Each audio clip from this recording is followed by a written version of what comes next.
Second point he makes is that those who doubt, backslider, doubters, who are overburdened with worldly responsibilities, he says, nobody is ever too busy or too wicked or too degraded to be able to pray or meditate or do some spiritual practice. No. The man of affairs, people who are busy now, that was long ago he's writing. Now the man or the woman who is busy with the world, job, career, family, all of that, they often dream of the day when they will give up their duties and the business and will be free of family responsibilities and devote themselves to higher things.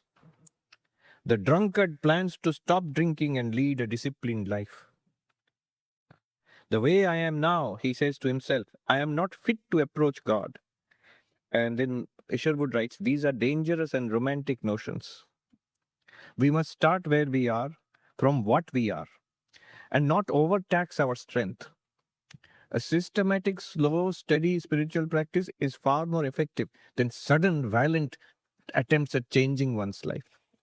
So this is one point. Then the third point, he says, true spirituality is very infectious. A teacher's own life and faith speak much more loudly than his words. And that is why I recommend Paramartha Prasanga. Christopher Isherwood says. That's why I recommend Paramartha Prasanga. It is something more than an ordinary book. It is a personal contact with a great man, a teacher who has actually experienced what he teaches. Little bit I'll mention about Swami Virajananda ji. So it gives us a context about the person who's written these things. And then we will dive into the book. I'm not going to read through the whole book. It's impossible, of course, not in 2 sessions. And the aim is also not that. The aim is to create a taste for it so that we can read. And which is designed to be read 2 or 3 points, maybe 1 page in a day. That's it. This is a very small book. But it's written 1, 2, 3, 4. And you can sort of dive in anywhere you want. And that's the advantage of this book. All right, a little bit about Swami Virajananda ji. His name was Kali Krishna, and he had the distinction of being the first monk to join our order. Sri Ramakrishna and his disciples, monastic disciples, whose pictures you see, 16 monastic disciples, you see their pictures. Swami Vivekananda, of course, is the most well-known, but Brahmananda and others, they were all disciples of Sri Ramakrishna. After them, that's the first generation. After them, the next generation, the first one who joined under their guidance after the passing of Sri Ramakrishna, the first young man, the first boy basically at that time, who joined was Kali Krishna, this Virajananda ji. So you can see he was sort of very dear to all the senior monks because he was a newcomer, young boy. How he came is also interesting. From his childhood itself, he was very interested in spiritual life, and he came in contact with M, the writer of the Gospel of Sri Ramakrishna, Master Mahashaya.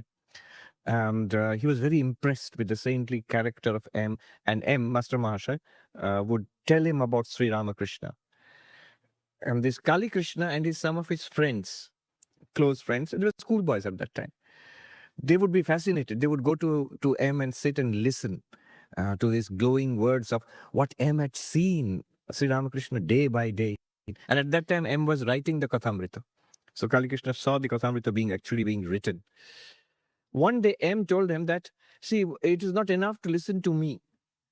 If you really want to give up, I see that you have this monastic tendency. You want to give up everything and be a monk. Then you must go and meet the monks, the monastic disciples of Sri Ramakrishna. They are living in a monastery in Calcutta, place called Baranagar. So, and then M told those young boys, you should not go to a sadhu empty-handed. You should buy some little sweets or fruits and go.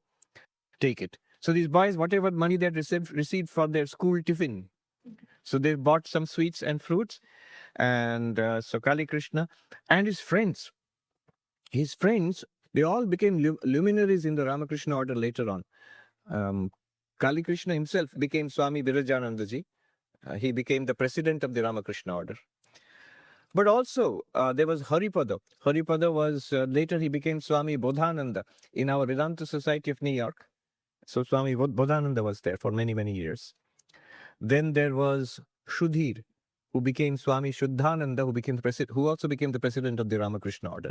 So a number of they all became monks and very notable. But at that time, they were young boys. So there's a very wonderful description he gives of the first day he went to the monastery. At that time, Belur Mutt and all this were not there. Baranagar. And he says he went, it was a dilapidated house. But the joy of meeting most of them, most of them were there. Swami Brahmananda was there, Rakhal Maharaj. Swami Shivananda, Tarak Maharaj. Swami Turiyananda, Swami Subodh Turiyananda came later. Latu Maharaj, Avedananda ji, Kali Maharaj. Then Yogin Maharaj, Swami Yogananda, Niranjanananda ji, so Akhandananda ji. Many of them, they were there in the monastery, that Ramakrishnananda ji.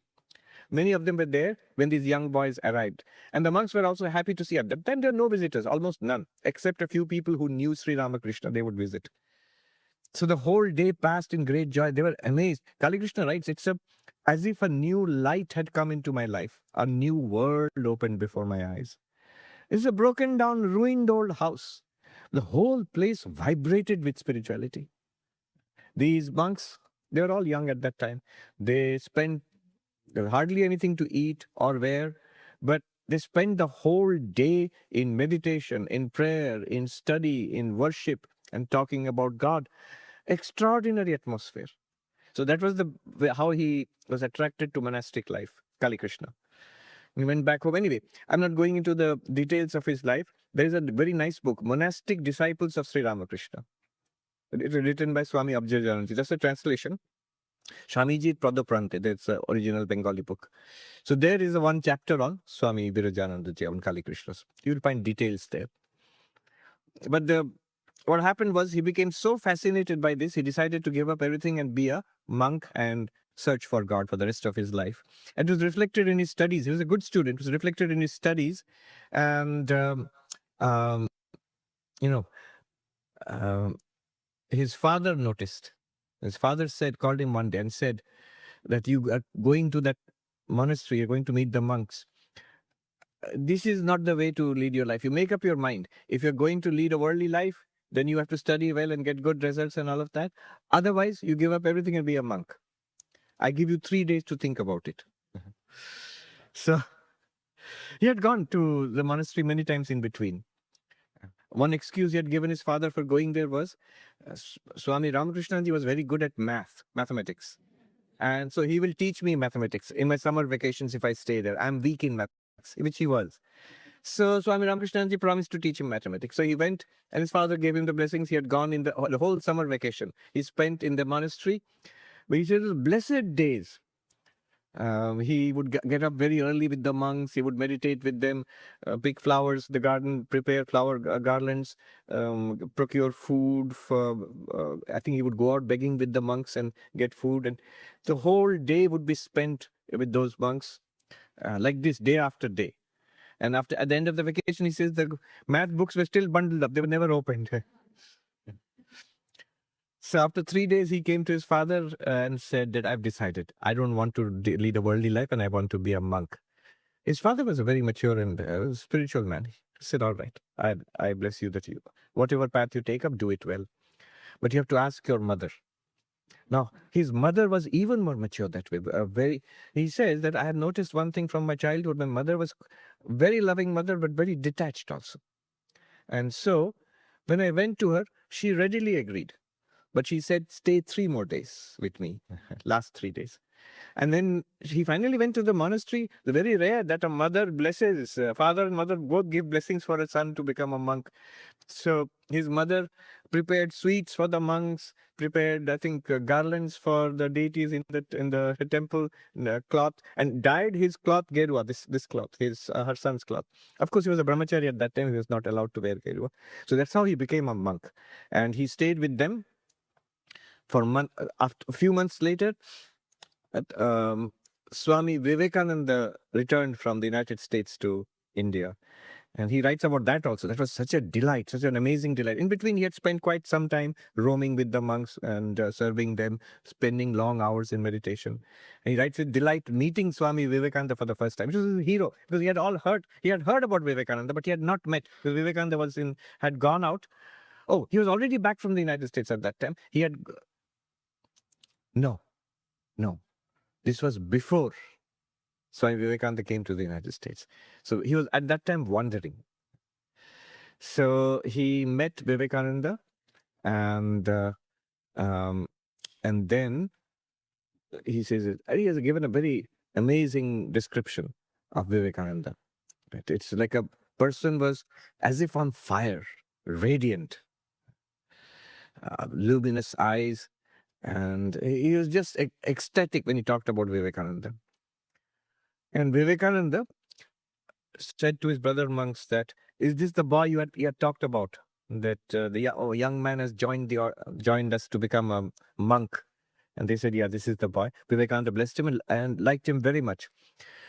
This Swami Virajananda was actually initiated. His mantra diksha, his guru was not Vivekananda. His guru was Ma Sharda. He had gone to Ma Sharda and asked for initiation. And mantra diksha is a whole story about that. But Vivekananda initiated him into monastic life and gave him the name Virajananda. So he got his monastic vows from Vivekananda. There is it was his tendency to spend long hours in meditation.